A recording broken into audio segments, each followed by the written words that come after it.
Kamustahin lang natin itong naging anunsyo ni Pangulong Trump dyan po sa US. Ano yun ang mga nakita natin at mga iba pang impormasyon na pwedeng maiugnay dito sa ating pagtutok dito, Sir Bradford? Personally though, hindi ko nararamdaman yung gera ng Russia at Ukraine.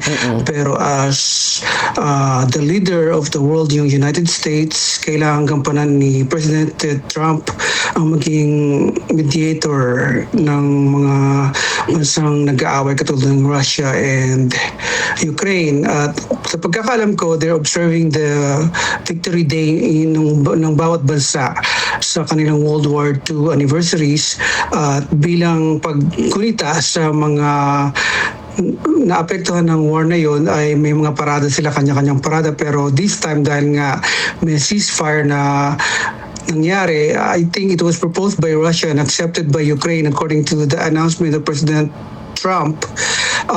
Magkakaroon nga ng ceasefire between two warring countries, Russia and Ukraine, from bukas, May 9 to 11, 9, 10, 11, Biyernes, Sabado, Linggo, hanggang Lunes yata. Anyway, since may time difference, nauna nang in-announce sa Russia na nagkasundo nga sa ceasefire at kabilang sa mga kapagkasundo na yung pagpapalit ng mga prisoner of the war, mga 1,000 yata sa Russia, 1,000 rin sa Ukraine. Pagpapalitin nila, gagawing malaya na yung mga 1,000 tao. Isa lang yung sa mga kondisyon.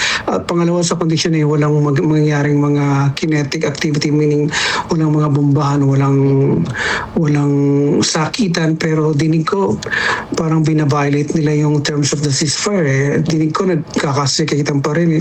So even if yung US malayo, I feel for those families ng mga soldiers ng United States kasi sila yung pinapapunta ron sila yung pinapadala ron, and then in the process pag ganyan nagkakagulo yung dalawang bansa, sila yung namamatayan. So yung mga United States citizens and their families naapektuhan in that sense silently kasi nga yung mga mahal nila sa buhay, kadalasan chances are sundalo sa US military pinapadala doon during the war at may nangyayaring peligro sa kanila, naapektuhan. Yun lang alam kong affect sa US. Wala naman ako na babalitaan dito na effect na binomba or what.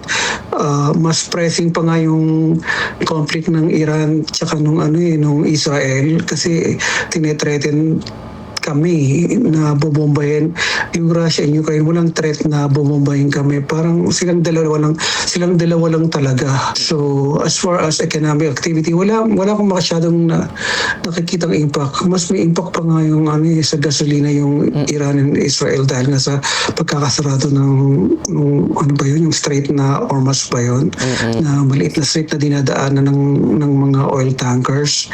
So between Russia and Ukraine, wala akong nababalita ang impact sa mga oil and iba pang economic activities ng US. Wala naman.